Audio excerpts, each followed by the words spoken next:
दोस्तों, इसी दिन किया जाने वाला पंडित जी द्वारा बताया गया एक दीपक वाले उपाय आप लोगों को जरूर करना चाहिए, क्योंकि दोस्तों ये एक ऐसा उपाय है जो कि हर कभी नहीं किया जाता है। देखिए, यह दिन इतना खास होता है, इतना महत्वपूर्ण होता है। देखा गया है कभी कभी बड़े बड़े पूजा पाठ अनुष्ठान से जो मनोकामना पूर्ण नहीं होती है, वह एकादशी के दिन एक छोटे से उपाय करने से ही आपकी मनोकामना पूर्ण हो जाती है। और बहुत सारे लोगों ने इस उपाय को किया भी है और उनको इस उपाय को करने का फल भी जरूर मिला है। अगर आप लोग भी इस उपाय को निर्जला एकादशी के दिन करना चाहते हैं तो आप इस उपाय को पहले अच्छे से समझ लेना, सुन लेना, उसके बाद करना। आपको इस उपाय का फल जरूर मिलेगा। दोस्तों, हम आपको यहां पर बता दें कि यह जो एक दीपक वाले जो उपाय है, यह उपाय पंडित जी ने अपनी अभी की सीहोर की कथा में ही बताया है। और इस उपाय को करने से आपके घर में चाहे किसी भी प्रकार की दुख और समस्या क्यों ना चल रही हो, आपको उसका कारण भी नहीं पता है कि यह समस्या किस कारण से चल रही है।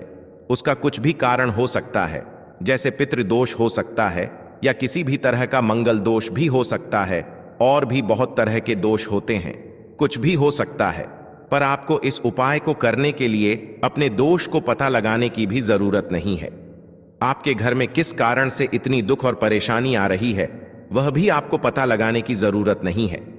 इस एक दीपक वाले उपाय को आप लोगों को कर लेना है, क्योंकि इसी एकमात्र उपाय को करने से आपके पूरे घर परिवार में सुख और शांति हो जाएगी। आपके घर में अच्छे अच्छे काम होने लगेंगे। आपकी जो भी मनोकामना होगी वह भी धीरे धीरे करके पूर्ण होना शुरू हो जाएगी। दोस्तों, अब इस उपाय को करना किस समय है, ये भी आप लोग जान लीजिए। देखिए, इस एक दीपक वाले उपाय को करने का जो समय है वो सीधी सी बात है, सुबह का समय है, प्रातः काल का समय है। वैसे दोस्तों, निर्जला एकादशी के पूरे दिन मंदिर खुले रहते हैं। पूरे दिन आप लोग उपायों को भी कर सकते हो, इसमें कोई दिक्कत वाली बात नहीं है, क्योंकि निर्जला एकादशी के दिन भगवान शिव जी पूरे दिन अपने मंदिर में बैठे रहते हैं कि कौन भक्त आएगा, कौन हमको प्रसन्न करेगा और हम कब उसकी मनोकामना पूर्ण करेंगे। दोस्तों, इस दिन शिव जी इतना कुछ प्रदान करते हैं जितने की हम कभी कल्पना भी नहीं कर सकते हैं। इसीलिए आप लोगों को इस मौके को तो अपने हाथ से नहीं जाने देना चाहिए। तो अब हम समझते हैं दोस्तों, यह एक दीपक वाले उपाय आखिर आप लोगों को करना कैसे है। देखिए, विशेष रूप से कोशिश करना, इस उपाय को आप निर्जला एकादशी सुबह सुबह कर लो, पर किसी कारणवश ना कर पाओ तो फिर थोड़े लेट भी कर सकते हो, है ना। और पहली मुख्य कोशिश आपकी यही होनी चाहिए कि घर की जो माता बहन होती हैं उनमें से कोई एक यह वाला उपाय करे। मतलब कि अगर माता बहन उपस्थित ना भी हो तो उस स्थान पर फिर घर का कोई बड़ा जो पुरुष हो वह भी इस उपाय को कर सकता है। कोई दिक्कत वाली बात नहीं है, पर घर के सभी सदस्य को इस वाले उपाय को करने की जरूरत नहीं है। घर का कोई एक मुख्य सदस्य भी इस उपाय को करेगा तो इस उपाय को करने का फल उसके पूरे घर परिवार को जरूर मिल जाएगा।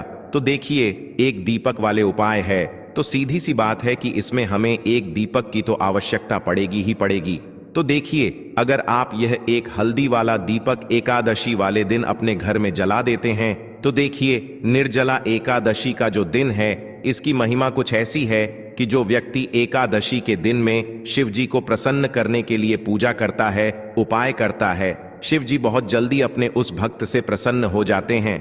और अगर आपने हल्दी वाले दीपक का उपाय कर लिया तो ऐसा आप मान के चलिए कि शिव जी इतने ज्यादा आपसे प्रसन्न हो जाएंगे कि आपके जीवन की जो निर्धनता और गरीबी है उसे वह जल्दी से जल्दी आपके जीवन से दूर कर देंगे, क्योंकि हल्दी जो है यह शिव जी से जुड़ी है। हल्दी आपके जीवन में बहुत सारी जो आर्थिक तरह की समस्याएं होती हैं, जो आपके घर में पैसा नहीं आता है, पैसा रुकता नहीं है, पैसा बहुत ज्यादा खर्च अगर आपका होता है, धन की बर्बादी अगर आपके घर में हो रही है, तब भी आपको विशेषकर यह हल्दी वाले एक दीपक का उपाय एकादशी वाले दिन जरूर करना चाहिए। देखिए, इसी के साथ आपको बता दें, इस बार निर्जला एकादशी पर बहुत ही दुर्लभ संयोग का निर्माण हो रहा है। तो देखिए, आपको बता दें कि शिव जी को अगर आप जल्दी से जल्दी प्रसन्न करना चाहते हैं, अपने घर की गरीबी को जल्दी से जल्दी दूर करना चाहते हैं, तब आपको यह पहला उपाय करना है एकादशी के दिन। तो उपाय को करने के लिए आपको कौन कौन सी चीज लेनी है और किस समय उपाय करना है, तो देखिए उपाय को करने के लिए आपको यहां पर लेना है एक चुटकी काला तिल। ठीक है ना, बहुत ही जरा सा एक चुटकी काला तिल लेना है और एक ही चुटकी आपको लेनी है पिसी हुई हल्दी। अब आपको क्या करना है, आपने नहाने वाले जल में एक चुटकी हल्दी डालनी है और एक चुटकी काला तिल डालना है और आपको इस जल से स्नान करना है। तो देखिए, जब भी आप अपने जल में हल्दी डालकर, विशेषकर अगर एकादशी के दिन आप अपने जल में हल्दी डालकर स्नान करते हैं, तो इससे होता क्या है, आपके जीवन में आपका जो भाग्य आपका साथ नहीं दे रहा होता है, आपके पास जो पैसे आने के रास्ते बंद होते जा रहे हैं, जो आपके जीवन में निर्धनता बढ़ रही है, गरीबी बढ़ रही है, जो आप अपने जीवन में बार बार असफल हो रहे हैं ना, इन सारी चीजों से आप देखेंगे कि आप बाहर निकलकर आ जाएंगे। आपके घर में, आपके जीवन में पैसा आना शुरू हो जाता है, पैसा रुकना शुरू हो जाता है, क्योंकि यहां पर आपकी कुंडली में गुरु की स्थिति बहुत मजबूत हो जाती है, जिसके बाद आप जिस काम को करते हैं उसमें आपको लाभ ही लाभ मिलता है। तो यह पहला उपाय है एकादशी के दिन, इस उपाय को आप जरूर करें। अब बात करेंगे दूसरे उपाय की। देखिए, जो दूसरा उपाय आपको बताने जा रहे हैं, इस उपाय को अगर आप एकादशी के दिन करते हैं तो आपकी सारी अधूरी मनोकामना को शिव जी पूरा कर देते हैं। तो यह उपाय भी आप विशेष कर करें। अगर कोई भी ऐसी विश है, कोई भी ऐसी इच्छा है आपकी जो अभी तक अधूरी है, पूरी नहीं हो रही है, तो आपको शिव जी को प्रसन्न करना है यह दूसरा वाला उपाय एकादशी के दिन करके। तो देखिए, यहां पर उपाय को करने के लिए आपको लेना है तुलसी की लकड़ी। देखिए, बहुत सारे लोगों के घर में तुलसी का पौधा सूख जाता है और तुलसी की जो टहनियां होती हैं, है ना, तुलसी की ठनी को आपको छोटा छोटा कर लेना है। ठीक है ना, छोटे छोटे पार्ट में आप उसको तोड़ लें, डिवाइड कर लें और फिर आपको क्या करना है, एक लाल कपड़े के अंदर इन टहनियों को रखना है। कितनी लेनी है, आप 2 ले सकते हैं, 5 ले सकते हैं, 11 ले सकते हैं। अगर 11 की संख्या हो तो बहुत उत्तम है। अब आपको क्या करना है, लाल कपड़े के अंदर रखना है और इसकी छोटी सी पोटली आपको बना लेनी है। अब सबसे पहले आपको क्या करना है, इस पोटली को शिव जी के चरणों में स्पर्श करना है, उनके चरणों से स्पर्श करना है। इसके बाद आपको यह पोटली अपने घर में या तो अपने घर के मुख्य दरवाजे पर आपको इसको टांगना है, अंदर की तरफ टांगें, बाहर की तरफ नहीं, ठीक है ना, या फिर इसे आप अपने घर के मंदिर में एक तरफ रख देंगे। देखिए, जब भी आप तुलसी की टनी जो होती हैं उन्हें अपने घर में कहीं पर भी रखते हैं और शिव जी से प्रार्थना करते हैं कि मेरी यह विश है, मेरी ये मनोकामना है, बहुत लंबे समय से अधूरी है, मेरे जीवन में निर्धनता है, गरीबी है, मेरे घर में सुख समृद्धि नहीं है, मेरे घर में क्लेश है।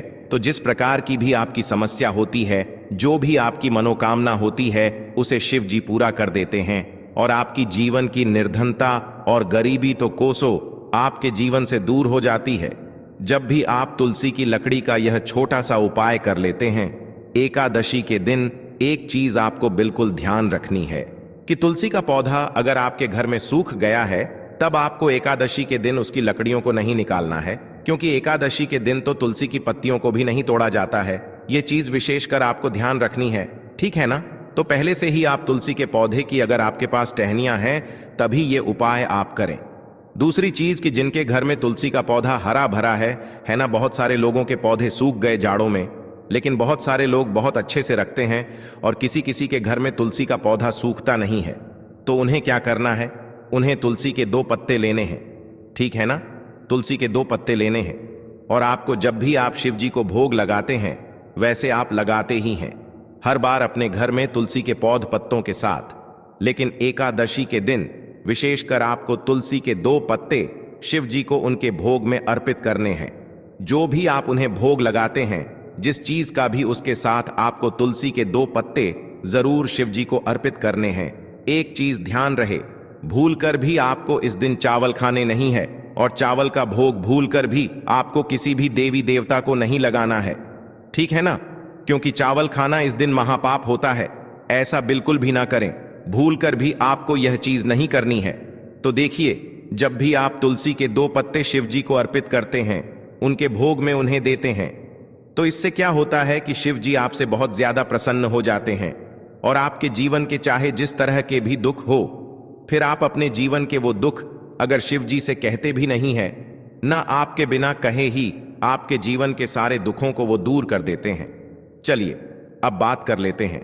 एक चुटकी हल्दी डालकर दीपक आपको कहां पर लगाना है, उपाय को कैसे करना है और कैसे यह एक चुटकी हल्दी वाला दीपक आपके जीवन की निर्धनता को तो दूर कर ही देगा। मां लक्ष्मी की ऐसी कृपा आपके ऊपर बरसेगी कि आने वाली 7 पीढ़ियों को भी ना धन की कमी नहीं होगी। इतना ज्यादा शिव जी आपसे प्रसन्न हो जाते हैं। इस एक उपाय को करके देखिए।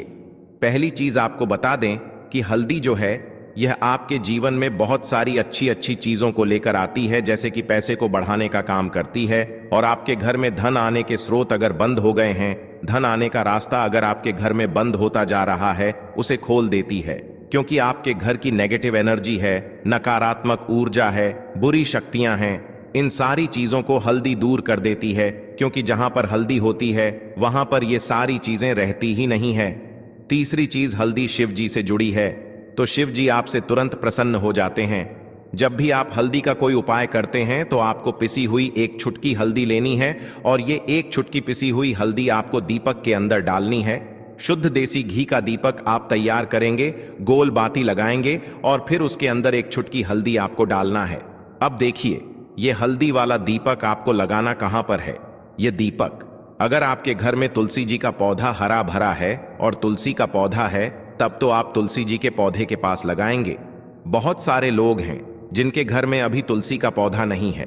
कुछ लोगों का सूख गया या किसी किसी के घर में होता नहीं है ना, तो वो लोग क्या करेंगे, मंदिर में भी आप लगा सकते हैं। अगर आपके घर के आसपास कहीं मंदिर है वहां भी आप लगा सकते हैं, वरना यह दीपक आपको अपने घर के मंदिर में लगाना है। तो देखिए, जब भी आप हल्दी का दीपक शिव जी के सामने या तुलसी जी के पौधे के पास लगाएंगे, तब आपको उनका एक मंत्र है, उस मंत्र को आपको 11 बार बोलना है। यह मंत्र सभी को आता ही है, अगर नहीं आता है तो आप इसे नोट कर लें। मंत्र इस प्रकार है, श्री शिवाय नमस्तुभ्यम। ठीक है ना, श्री शिवाय नमस्तुभ्यम। इस मंत्र का आपको 11 बार चयन करना है, 11 बार इसे बोलना है। अब देखिए, जो लोग मंत्र याद नहीं रख पाएंगे या जिन्हें नहीं आता है, वो श्री हरि विष्णु का ऐसे ही स्मरण कर लेंगे, उनका ध्यान कर लेंगे और दीपक जला देंगे। बस इतना आपको करना है और कुछ भी नहीं करना है। यह उपाय आप करके देख लीजिए। आपके जीवन की जो निर्धनता है ना, बहुत जल्दी आपके जीवन से दूर हो जाएगी। एक चीज और आपको ध्यान रखनी है कि जब भी आप दीपक तुलसी जी के पौधे के पास लगाएंगे, आपको जमीन पर दीपक नहीं रखना है। थोड़ी सी फूल की पंखुड़ियां रख लें या फिर कोई प्लेट रख लें, ठीक है ना। चावल आपको नहीं रखना है एकादशी के दिन, क्योंकि वैसे तो आप चावल रख सकते हैं, लेकिन एकादशी के दिन आपको चावल दीपक के नीचे नहीं रखना है।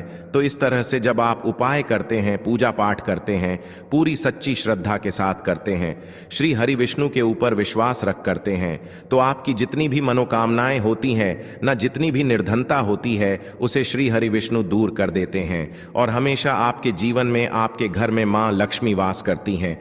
अब जल्दी से बात कर लेते हैं तीसरे उपाय की। तो तीसरा उपाय जो आपको बताने जा रहे हैं, इस उपाय को अगर आपने निर्जला एकादशी के दिन कर लिया तो मान के चलिए, घर घर में गरीबी आपके चाहे कितनी भी ज्यादा हो, सर पे चाहे कर्जा हो गया हो, धन आपको लोगों से उधार लेना पड़ रहा हो, आपके घर का, आपके सर का सारा कर्जा दूर हो जाएगा।